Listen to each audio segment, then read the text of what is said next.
All statements and opinions expressed by guests of the Adult in the Room podcast are strictly their own and do not necessarily reflect the beliefs or opinions of the host, producers, or advertisers. All interviews are presented in their most complete possible form in the interests of free speech. No statements should be interpreted as financial, legal, or medical advice. Listener and viewer discretion are strongly advised.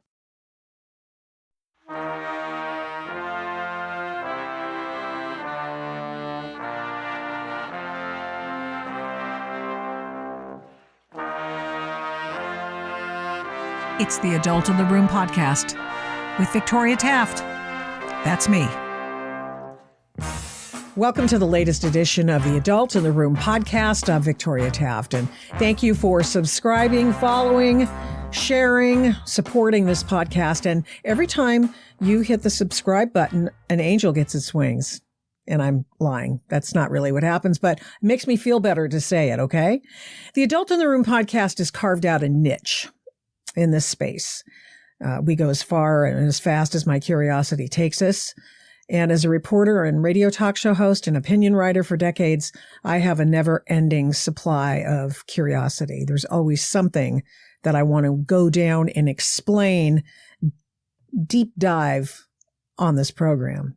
This curiosity and this commitment often takes us to places where I believe a wrong has been committed in the public space and where I believe we need to revisit the issues, as you've seen us do with the case of Mike Strickland. I've even gone back to Watergate. I mean, the intelligence community and its overstep of our civil rights, lawfare, the corrosive ways in which the law has been abused to break political opponents, to change the outcomes of elections. These are all things about which I care deeply. And it's been a part of the Adult in the Room podcast.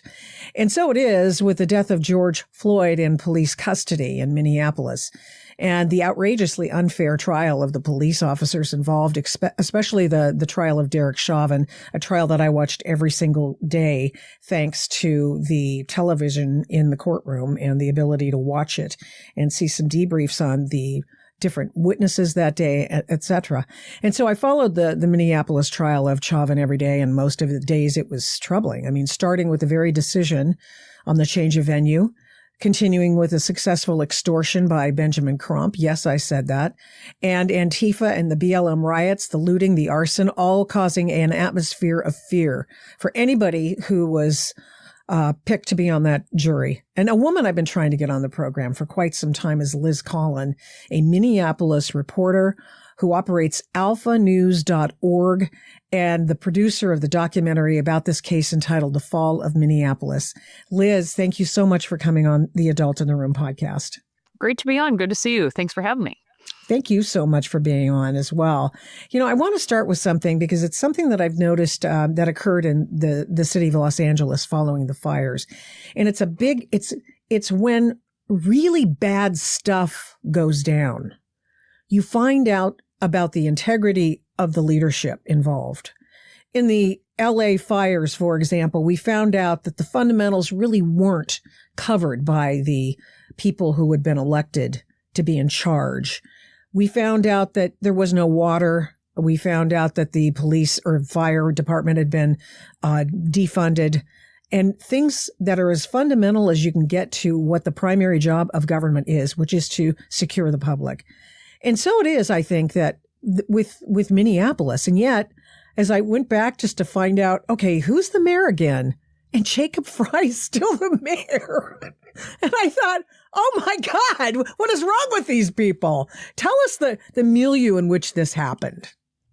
Yeah, I think that's such a great way to start this off, Victoria, because you're right. This is really a story about leadership, a lack of leadership that began. I mean, you name the character here in Minnesota, whether that's Minnesota Governor Tim Walz, somebody who's now known on the national stage as well, Minneapolis Mayor Jacob Fry, the leader of the police department at the time, Minneapolis Police Chief Madera Arredondo.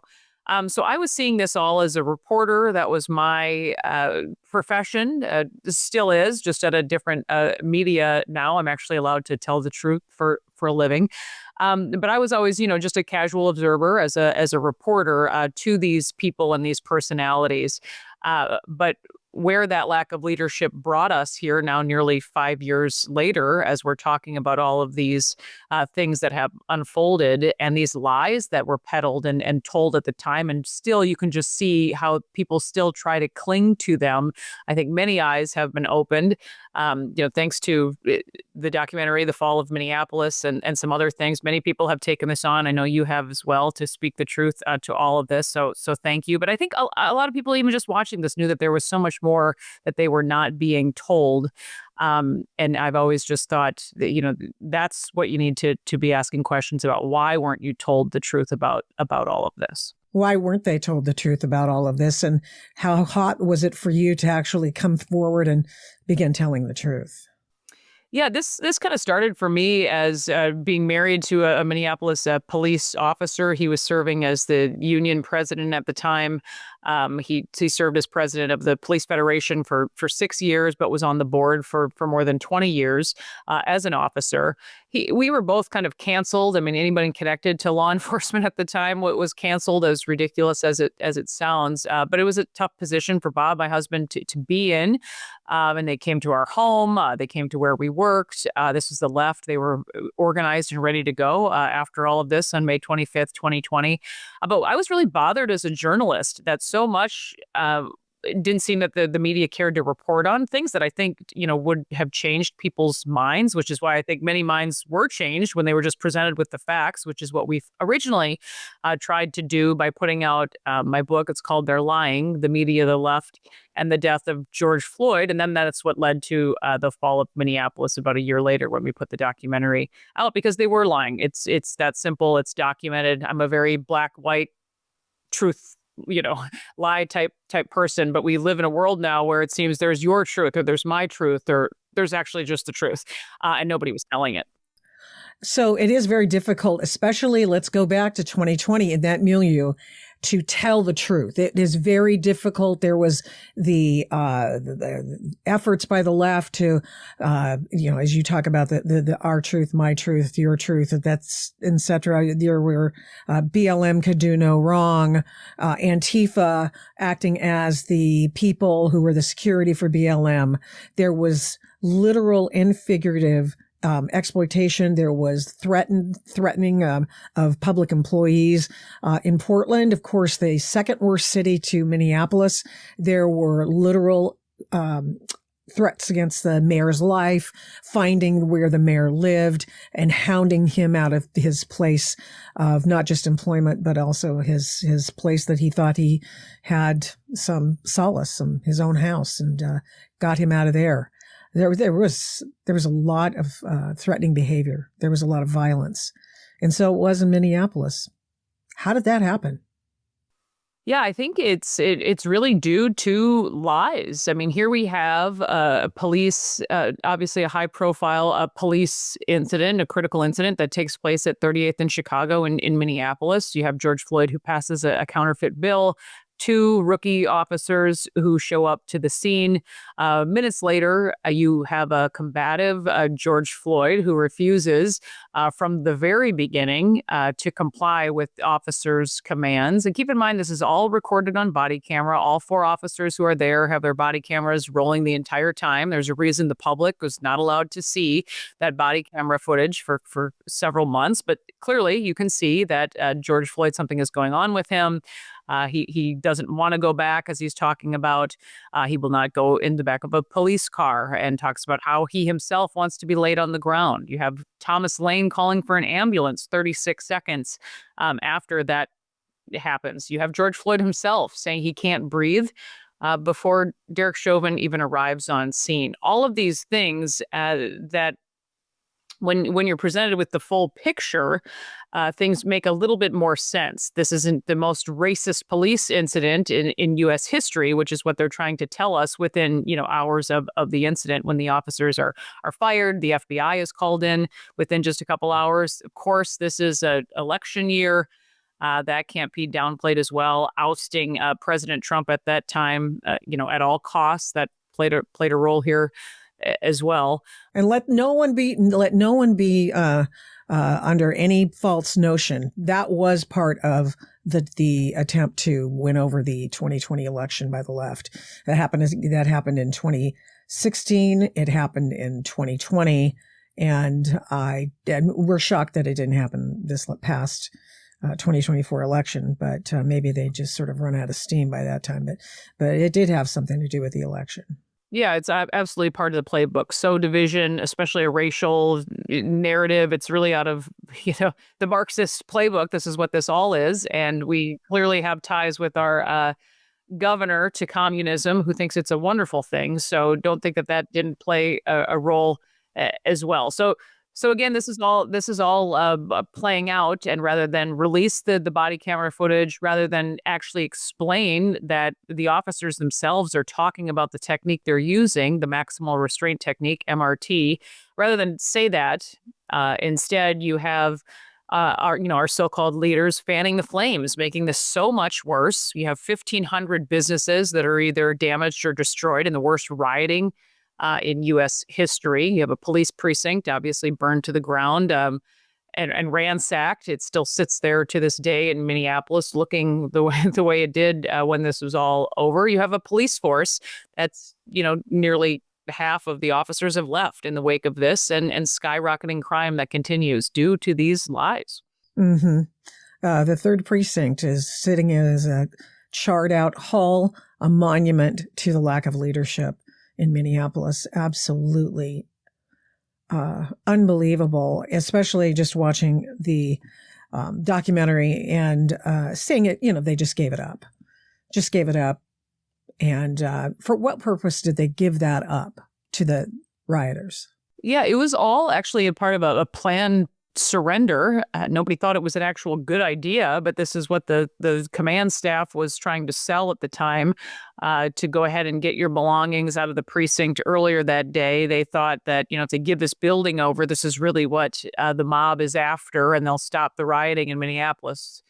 It didn't actually work for anyone who was paying attention. But yeah, they had these buses that show up to the precinct as the officers are gathering their personal belongings, evidence connected to cases, and they're cleaning out the precinct that day.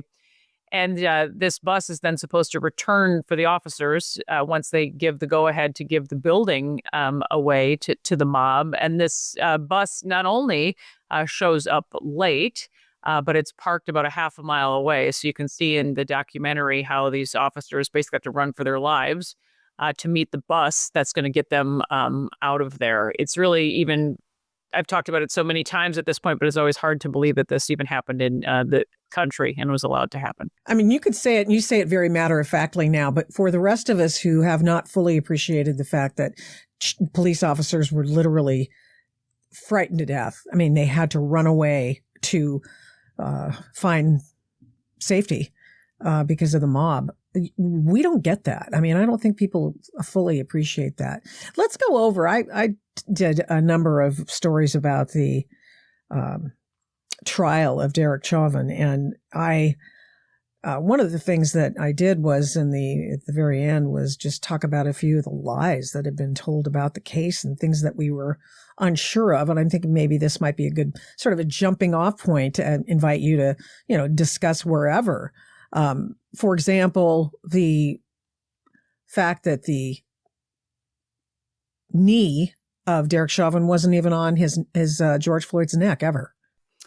Yeah, this is what's interesting and manipulated very early on. You're right, Victoria, about this. This is not how Minneapolis police officers train, right? This is what we're told by the mayor about 36 hours after the incident. He announces this in a press conference. This is not, an authorized technique. This is not how they train. Right away, a lie to any Minneapolis police officer. This MRT has been documented for decades, in fact.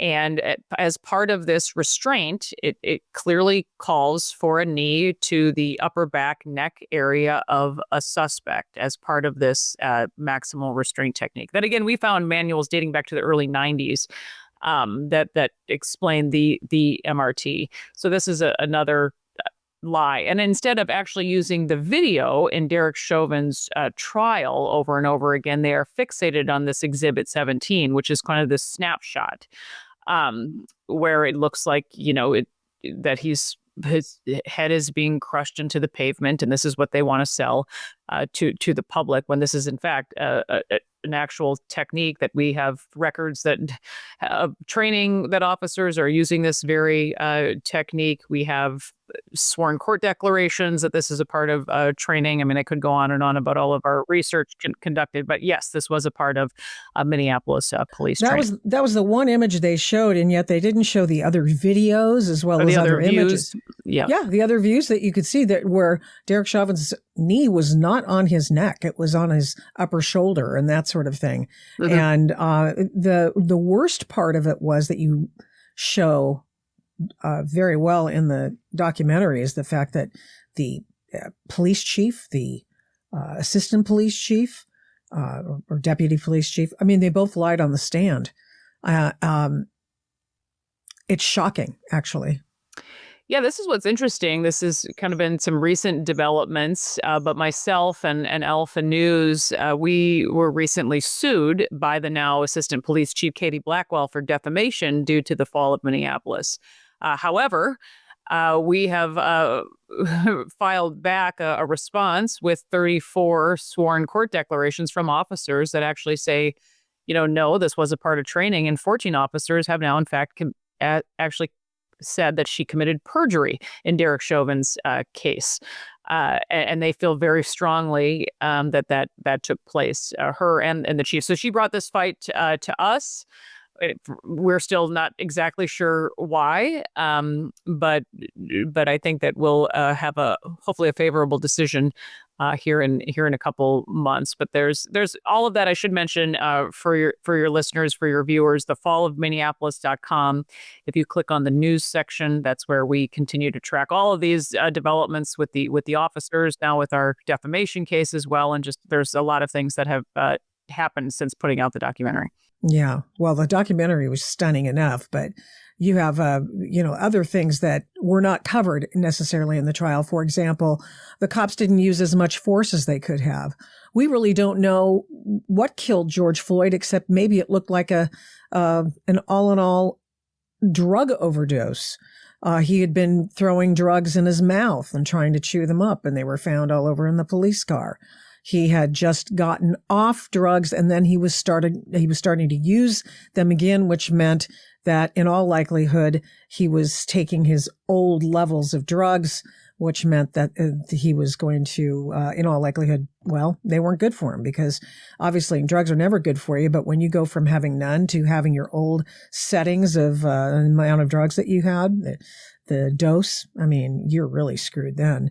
Floyd's attorney, or rather his drug dealer, took the Fifth Amendment, so he wouldn't even discuss anything because it put him in a bad position. The outsized differences between Derek Chauvin and George Floyd, I think people don't fully appreciate the fact that Derek Chauvin was a $140 sopping wet, and George Floyd was a hulk of a 223 pound man. There is even suggestion that the hostile crowd could have contributed to George Floyd's death because of any variety of reasons. But so tell me, of all of those things, what was none of them was taken up in the trial on a serious level. Yeah, I think that there's a lot to be said about the trial. The fact even that it's held in Hennepin County at all is questionable, I think, to many people, right? This is just miles from where businesses had burned 10 months earlier. It really sent a message, I think, to the jury, which was not sequestered. That was also something that was not allowed. You have a courthouse, ringed with barbed wire and just different cement barriers that are set up around the courthouse. So what kind of message, of course, does that send to a jury paraded in and out each day? But there's more to be said also about just the medical evidence. So you have cardiopulmonary arrest that appears on George Floyd's autopsy. And this autopsy, keep in mind, is done within 12 hours of George Floyd's death. That's how quickly this is done by Dr. Andrew Baker, the Hennepin County medical examiner. So the first words on the autopsy are cardiopulmonary arrest, meaning George Floyd died of a heart attack. I mean, he had a bad heart. That's well documented between COVID, He had a 70% blockage in one artery. He also had a paraganglioma, a tumor, which can lead to a heart attack due to secretion levels because he's getting worked up. So there's a lot going on. Instead, we're sold a bill of goods that George Floyd is a healthy young man, right? This is the medical examiners who are hired by George Floyd's family. And instead of releasing the autopsy that's done within 12 hours, this is also withheld from the public for days and released on the same day that George Floyd's family releases their autopsy that says, basically, that George Floyd died from what you see in the video. So this is, strange on the timing of all of this. And I think it helped to cloud the public's perception as well. Yeah, I cannot believe that the judge allowed that trial to take place in Hennepin County. And I can't believe that the jurors had to walk the gauntlet every day of that barbed wire and being within the earshot of the people who were out there protesting every day of the trial. And during the night and the weekends, you had the likes of Maxine Waters and other politicos coming to town and trying to rile up the crowd. It was unconscionable. It was no way to show to give anyone a fair trial at all. Right, and what our Constitution calls for. And I've been in touch with all of these officers at this point that were involved, and they talk a little bit about that as well, knowing kind of even after what happened in Chauvin's trial. This is why the three other officers pled guilty, just saying, we're going to take the deal here, so we're not in prison as long because we can't even. It was just you can't even get a fair trial. What's the point? As they were facing even longer sentences after seeing Derek being sentenced to 22 years in prison. And his appeals went nowhere, correct? And now we have another effort to have some evidence reheard about that cancerous tumor. Tell me about that. Yeah, his first appeal was based on the change of venue. The Minnesota State Supreme Court denied that. The U.S. Supreme Court denied to hear it as well upon appeal. So this latest appeal on the federal side focuses on this tumor, the paraganglioma, that according to Derek, he wasn't aware that this was even part of the medical findings at all at the time. And there was a couple of medical experts who were actually trying to make contact not only with Derek, but the judge as well, saying this paraganglioma needs to be tested. This is could be a fatal.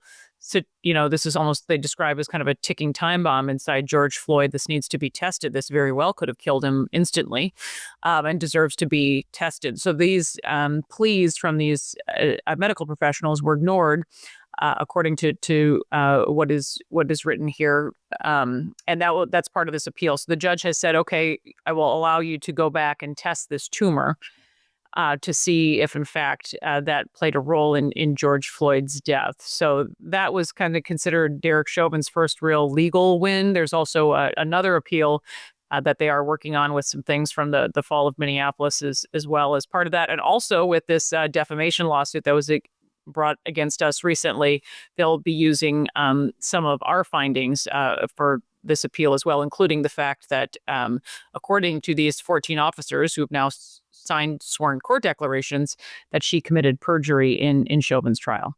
Mm-hmm. So there would be another door open there for sure. And I think we also live in a different world now that you can actually have these conversations, and it's a matter of, people will just say, can't President Trump just pardon Derek Chauvin? It's not really that easy with this state and federal case all intertwined. That wouldn't work for him. Yeah. So there's more to do there as well. But I also think it is interesting, as more and more people have said, there probably was more to this, or he didn't get a fair trial, or this or that. But the people who peddled the lies, they're really just clinging on to this, with all they can. And the media is a big perpetuator of the lies clearly as well. You were in the mainstream media at the time when this whole thing started. What were they telling you to report on? Were they telling you to pull some punches? Yeah, I think that to me, what corporate media turned into, it wasn't so much what they were telling you, but what they were not. And that was with this case. I mean, we knew early on that MRT was pulled offline. In fact, just within days, 2 pages are mysteriously missing from the police training manual. And I'm going, I think this is a story. They're lying about this not being a part of uh, police training, and these pages of the manual are gone. This is crazy, but how dare you, report on, and I wasn't reporting on the case due to obviously my husband's job at the time, but I was trying to say, like, there's a lot more to this, and this is something that's going on. This is weird. And just the autopsy findings, what the reporters were focused on. You had reporters, they were allowed to use, the hashtag Black Lives Matter in their reporting. That was okayed. And I would say, this is a Marxist organization. How would we ever in a million years think that this is fine to be peddling this, whatever side this is crazy. But, everything quickly turned to race. We know that the 4 officers, were all of mixed race. You have Alex King, the black police officer who arrests George Floyd. That's left out of all of the narrative because that doesn't fit, right? So that was just really used as well. But just basic facts, whether it's demanding the body camera be released, this, MRT training, all of these things were just left out of the story. I really felt that during the trial, there, of course, they had the dream team, the Keith Ellison dream team that came forward, and, white shoe law firms from DC. You had people from the feds. I mean, you had everybody helping to prosecute what should have, if it was an easy to prosecute case, why would they need all these people?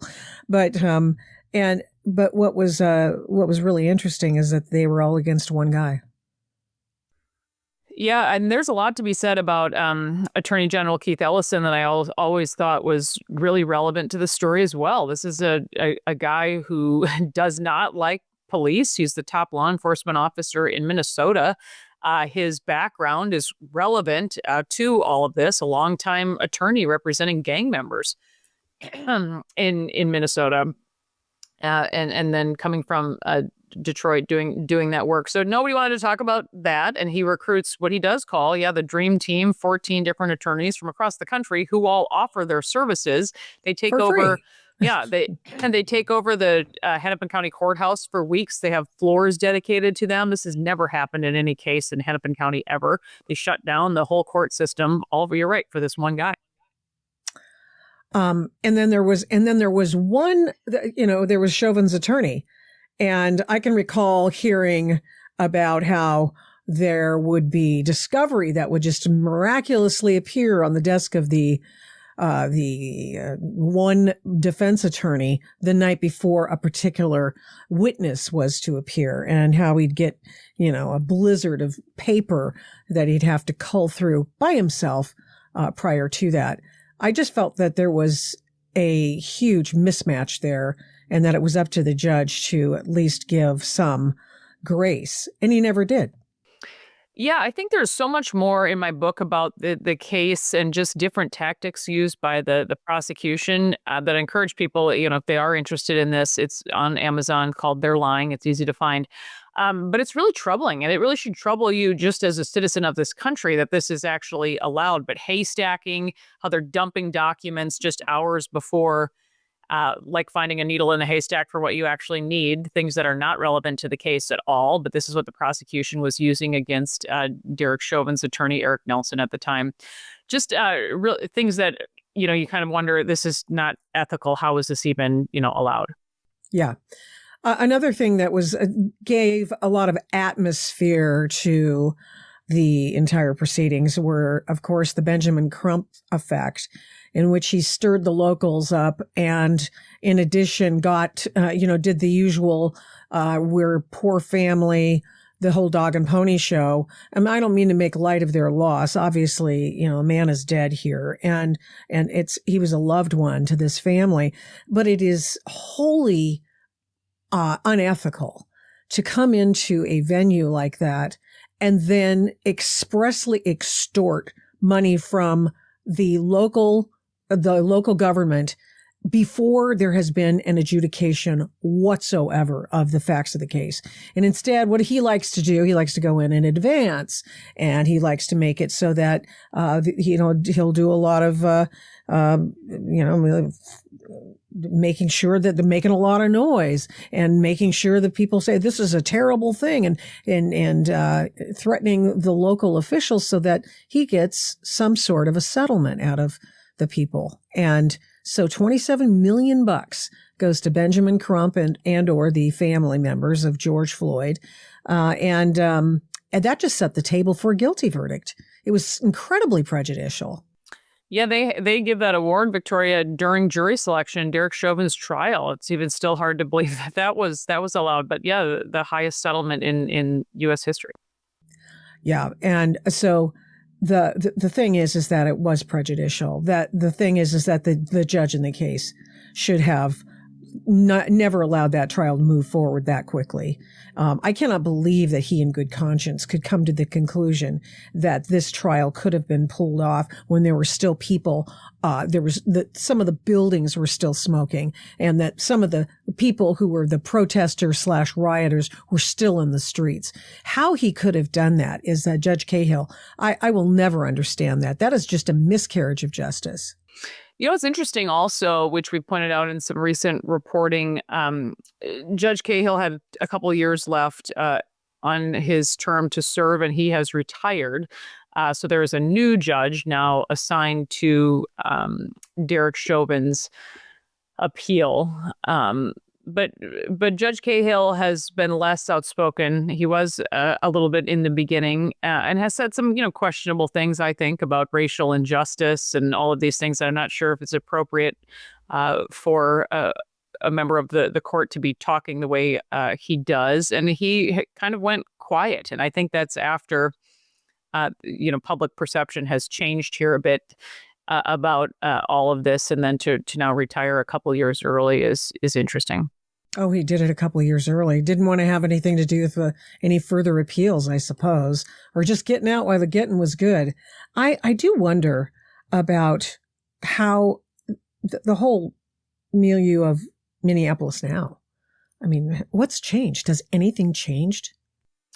Yeah, I think when we put out the documentary just about a year ago, a little over a year ago now, 14 months or so, we called it The Fall of Minneapolis for a reason. We've had record homicides since the death of George Floyd. Again, I talked about the police department losing about 40% of its police force. It had nearly 900 officers at one point. I think it's down to about 500 at this point. And also the quality of some of these recruits coming in. I commend anyone who wants to and do this job, of course, but they're struggling to find anybody, of course, to fill these positions. You not only get to worry about whether or not, you can be killed on the job, but whether or not you go to prison. I mean, who wants to face that each and every day in their occupation? Not many of us, right? So, it's really quite sad. I mean, they didn't even used to track carjackings in Minneapolis because they're just didn't really exist before. There are hundreds now each year. I think there's been about 7,000 stolen cars just last year in 2024. I mean, just things that just never happened. This was a very idyllic Midwest city before all of this until this took place. Yeah. I one of the officers that you spoke with tells the story of after George Floyd, he and some other police officers stopped this guy and they're basically in a struggle. They know it's this huge guy, and he looks at him and he says, "We're all going to prison." Now, you cannot have a police force thinking that if they enforce the law that they're all going to go to prison. Tell me about that guy. This is Jason Reimer you're speaking to. So keep in mind, I also think that Minneapolis really lost the best of the best in the wake of all this. Jason Reimer is a prime example of that. Probably one of the most highly decorated Minneapolis police officers, a beat cop for years, highly respected by the businesses. He would protect the downtown district. I mean, I could talk quite a bit about all the things he has done in his career. But imagine that. He's arresting someone. This is during a hit and run. They know who did it. And this guy's like, I'm not going to prison. He's all hopped up on drugs.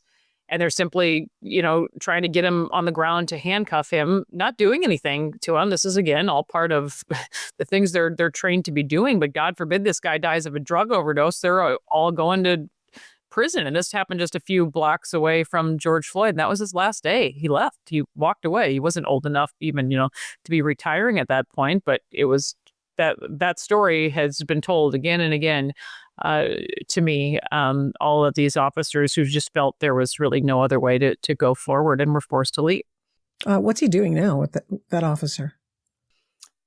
He's, someone, a lot of them do some security here and there if they do that. But, I think being a cop in a way is, a calling. So that's what's really been hard as well. This story didn't end with, just the officers they threw in prison. It's a whole heck of a lot of police officers that they affected with these lies. And they've struggled to find their footing, I think, since all of this is as well. The so-called leaders turning them all into bad guys in a way, making them and you also have, like, let's talk about the Minneapolis police chief, someone who never once spoke to any of the 4 officers involved, didn't even have a conversation with any of them after George Floyd. And Thomas Lane, for example, he's the tall police officer on the job for 4 days when, he's turned into, this is a lifelong felony for him. They're lifelong felons now after this happened. But he's someone who worked at a Somali day camp. He was a military veteran. You really can't find a nicer guy. And that's kind of the case with a lot of these guys involved. And he tried kind of again and again to get a job within the Minneapolis Police Department. It was difficult for white men to get hired. So that's just the reality. He finally gets on the Minneapolis Police Department, kind of the dream job that he worked for, and he's thrown in prison after 4 days off of FTO. You have Alex King, someone who kind of joined the police department, wanting to serve his community, lived in North Minneapolis. His mom is a lifelong teacher in that area, was, so proud to be a member of the police department. Again, same thing, 3rd day on the job, turns into a lifelong felon. But for their own police chief, for the mayor, for none of them to actually have conversations with them, but moreover, to give they're guilty right away, and they don't even know the full story. It's really shocking, just the lack of leadership that you've talked about, even to start the show. Well, that's right. Lack of leadership, and of course, their bad examples metastasized across the country as well. I will never forget Jacob Fry in that scrum of people where he was trying to, I don't know what the hell he thought he was doing, but that he was trying to curry their favor, and then bowed and I don't want whatever, took a knee in front of everyone. It was just revolting. It was absolutely revolting. Yeah, lack of leadership, lack of character. There's still to this day I question how a lot of these people can even sleep at night. They feel good about this. I don't know. It's really surprising to me. What kind of a mayor is he now? Oh gosh, this could be a whole nother show. Yeah, I stop at his office time and again because he refuses to answer my questions, now for years. So I like to just check on the buzzer and see if they'll let me in here eventually, because of course he's kept behind locked doors and you can't even get to him. This is city government in Minneapolis. How dare a mayor have to answer a tough question, right? Yeah, I think he's one of these. You literally have a socialist city council. The majority of them are self-proclaimed socialists. This isn't me calling them that. That's exactly what they are. They're members of the Democratic Socialists of America Party. So you have the mayor, who's actually more moderate than them. But you just see what's really just sad, again, is what the city used to be and what it is now. And also this face that he brings to it about crime being down and how great and exciting it is now. And downtown's coming back and this is coming back. Nothing is coming back. So far, I've just had nothing has come back. I'd love to do The Rise of Minneapolis, but I'll keep you posted when that documentary will be coming out. I think it's going to be a little while.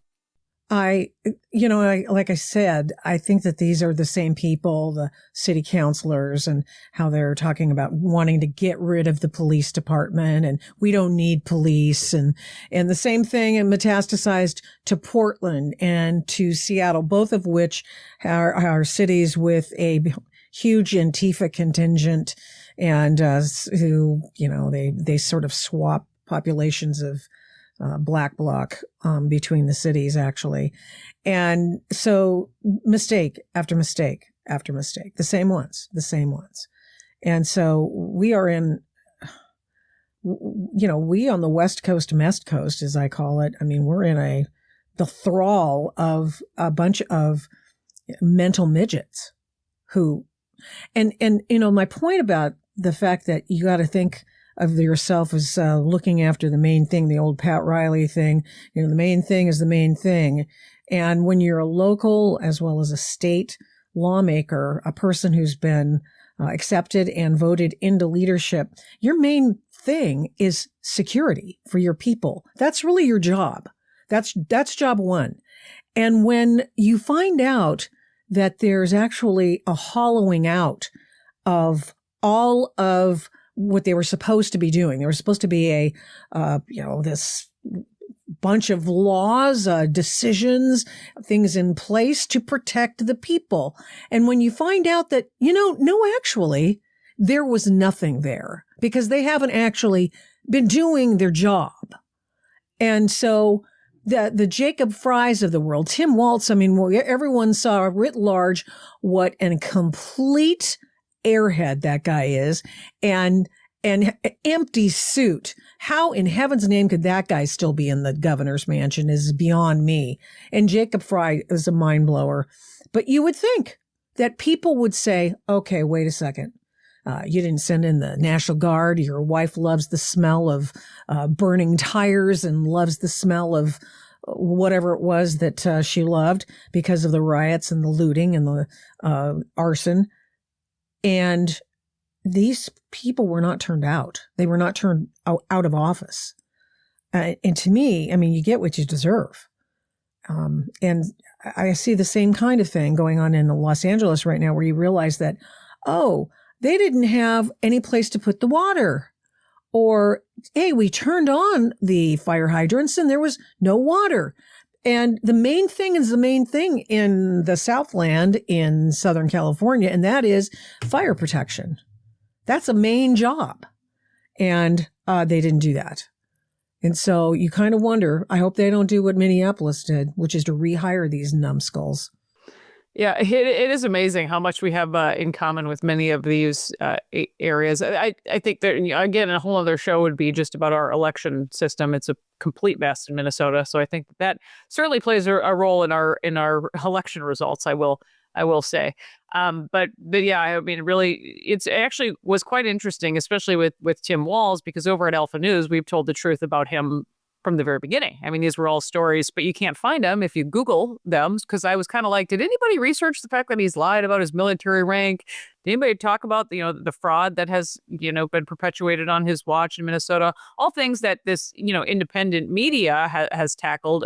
Again, I think we have the worst, probably the worst corporate media in the country. And it's sad for me to say that because I was a part of it for about 15 years here, but it's just so left. I never was a political person, but it really just became, I mean, like, guys, there's a whole nother side here, like, we got to really look at, and they just were not willing to do that. So if people are getting their information from the left-leaning corporate media in Minnesota, they also had no idea about Tim Walz. All of a sudden, he walks onto national stage, and there's a whole heck of a lot of stuff that the national media dug up on him, but all stories, we had kind of covered before. So that was really quite interesting. And, clearly the voters rejected him. Even in Minnesota, the county where he lived for 20 years, they voted in favor of Donald Trump. So what does that tell you? And this had been a blue county in the past. So that's probably all you need to know about what's going on here in Minnesota. When does he term out? Is he out in 26? Yeah. There's it'll be interesting. He hasn't said if he's running again. We hear him looking for the microphone here again. But I don't know. That's it's hard for me to even believe that he could, consider doing that. But he also says that he hasn't ruled out national office again. So who knows? I have. I've done that for him. I've ruled out national office for you, Tim Walz. Yeah. Bye. I think many people might say the same thing. Yeah. There's been just a huge change in the leadership of our country. There's been a change in the media. And in Minneapolis, there's you. You are with alphanews.org. You are telling the stories that other people are not. How big a platform do you have? I jumped ship about 3 years ago now from corporate media, and I went to Alpha News. They were just an online site, and I just thought, hey guys, have you ever thought about doing video? That's kind of my background. Is that something that you'd be? Can I, will you hire me, kind of thing? Because you just don't even really want to work at any of these other places anymore. So they brought me on, and they were willing to do it. But we see, we have more visitors on our website every day often than some of the other stations combined. People just don't watch the local news anymore. They get news on their phones. That's where they are. And we have an aggressive, we're on Facebook, on X, obviously Instagram. This is where people are for their news now. If people want to follow us, we're Alpha News MN, so ALPHA News MN on X. That's a great place. But even putting out the documentary, never done a documentary before. Wasn't sure how that all would work, but we put it out there, and I think we have more than 10 million views on the documentary. Now we put out another documentary. It's kind of the tragic sequel. What's happened since? It's called Minnesota versus We the People. A couple million people have watched that. But what has happened since? We lost 5 first responders killed in the line of duty within a matter of 13 months in Minnesota, something that never happened before in the state's history. But people really want the truth. And that's what I think independent media is doing. Doing more of the work, I think, each and every day. And we're just a team of just a few people at Alpha News. It's not like we're a big newsroom with a lot of resources or anything, but you don't need that anymore.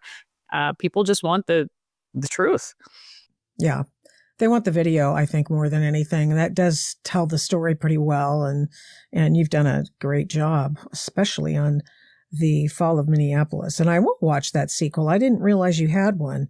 Tell me a little bit about if you would, the defamation thing one more time. Because I think that will open some doors, and I want to, hear what you have to say about the discovery that may come as a result of that defamation lawsuit. Yes, this was filed against us in October, but it's now she's the assistant police chief now. She was the head of training, Katie Blackwell. She's the blonde that's featured for approximately 30 seconds in the fall of Minneapolis. So we were pretty surprised that she was going forward. We expected some backlash. I don't think you do this kind of work thinking that, okay, you're going to ruffle some feathers, and that actually means you're doing your job. However, we were pretty shocked because we kind of went a little easy on her, to be frank. It's well documented that she lied on the stand, and people said that in the documentary, how outraged they were with her testimony. And so basically, as part of this lawsuit now against us, we have been able to file these court declarations. Again, we have 34 from former and current Minneapolis police officers saying, no, they were trained in MRT. This is what Derek Chauvin was doing. 14 of them went so far as to say Katie Blackwell committed perjury in Derek Chauvin's trial. So this all creates a whole other set of problems, not only for her, but these are things that Chauvin himself and the other officers can use in their cases. Going, wait a minute. So we're going to just let people commit perjury on the stand, and that's going to be okay? Of course not. So our hearing for dismissal is February 7th. That's coming up.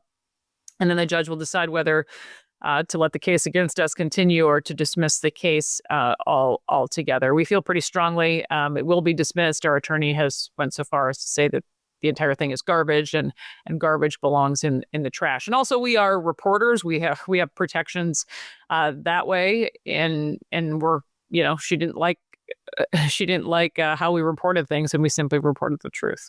You showed her telling the story she told, in her own words, which was a lie. And so I just don't even know where you get a defamation lawsuit out of that. I mean, the truth is the ultimate defense, for crying out loud. Come on, man. Yeah, I was pretty surprised that she would want to start this against us, but I would encourage people. I was able to catch her at work and ask her a few questions in a kind of an awkward interaction. She was not very happy to see me. But again, we're also a part of the media, so we're going to continue to cover the story. I think the least of her concerns were the book and the documentary from what has happened now with this defamation lawsuit against her. But we're just doing our jobs and trying to get at the truth. And that's been this whole journey from the very beginning with all of this. Mm-hmm. One of the things that we need to say before we say goodbye, and that is that the medical examiner who did the autopsy, Dr. Baker, said, and this was reported at the time, but it didn't quite hit the saturation point for the political water table, if you know what I mean. And it was that if Dr. Baker had seen George Floyd come into his office under any other circumstances and he was dead, he would have called it an OD. And we have of course, the tox report that came out, that was stuff that he had in his system just within hours of dying. And let's not forget the fact that he also struggled for 10 minutes in resisting arrest. So there was that as well. But look at all, he had fentanyl, other kinds of fentanyl, meth. He had all kinds of things caffeine, I'm guilty. Ethanol, methanol, isopropyl, acetone. I mean, he had all kinds of stuff in there. He had cannabinoids in his urine as well. So, he was a mess. He was a walking freaking mess. Yes, you have Dr. Baker say that about if he was found anywhere else, this would be ruled a drug overdose. And moreover, Dr. Baker says he's kind of so concerned with the results of the autopsy, because he hadn't watched the video at that point, that he called a prosecutor at the time, Amy Sweezy, and said, what happens if these findings, are not aligned with the public narrative? This is the kind of case that ends careers. Those were his own words that are part of basically sworn testimony in another defamation case that are on the record as well. So you see this pressure, this fear that's permeating the air very early on in this case that seemed to scare everyone from telling the truth. Yeah. What do you say about an entire prosecutor's office that lied to get these convictions?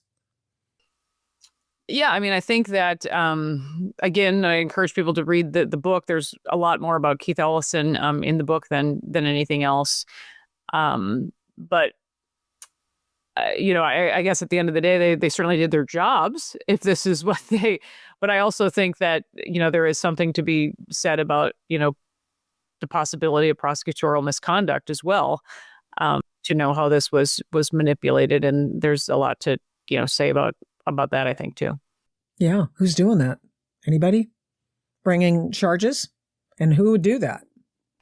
Well, you even have, in fact, it's interesting, the three other officers, the Hennepin County prosecutors, are so adamant that they don't even want to charge them at all. And they also were against the more serious charge against Derek Chauvin, and that they want off the case. They're saying, we don't feel this is not what we want to do. There's the evidence isn't here to support charges with the other three officers. And this is when the governor gets involved, Tim Walz, and takes the case and assigns it then to Attorney General Keith Ellison. Rather than just not charging the three other officers, he had, it was like, we got to do this at all costs kind of thing. Right. Yeah, they've done that. They've done that in state of Washington. Of course, they've probably done it in every woke state that there is, where they get the state guy involved. And in this case, in the state of Washington, they had right after George Floyd, and 3 cops, and they were able to. They got the governor, Jay Inslee, got the attorney general to bring in their own little group of number one attorneys to go to the local level and prosecute. Did not work. It was shocking. that it did not work. But these are the kinds of pressure campaigns that have occurred as a result of the success of the George Floyd case, and bad precedent, bad leadership, bad precedent, bad news. And that was the story of what happened in Minneapolis after George Floyd died in police custody. Bad. Well, thank you very much for telling us the story. What have I forgotten? Anything that you really feel like we need to make sure people get before we say goodbye? Yeah, I just really encourage people to follow along. It's not over by any means. Again, thefallofminneapolis.com. You can watch the documentary there for free. You can also see the sequel. Again, it's called Minnesota versus We the People. That's just about 50 minutes. Tim Walz, there's quite a bit. We've kind of rushed to put out the sequel. We got it out before the election, but I encourage people to read or to go ahead and view that as well. There's so many lessons to be learned here. I hope that we can look back on this time and think, don't follow what they did in Minneapolis. Let's hope that something good can come out of this yet, because I just think so much. It just didn't have to happen this way. So much happened that just did not have to happen. And I think we're all less safe all across the country due to these lies that were told here. I agree. Thanks so much, Liz. I appreciate it. Take care, and we'll be watching your work. Thank you very much for having me. Appreciate it. Thank you. Thanks for listening to this episode of the Adult in the Room podcast.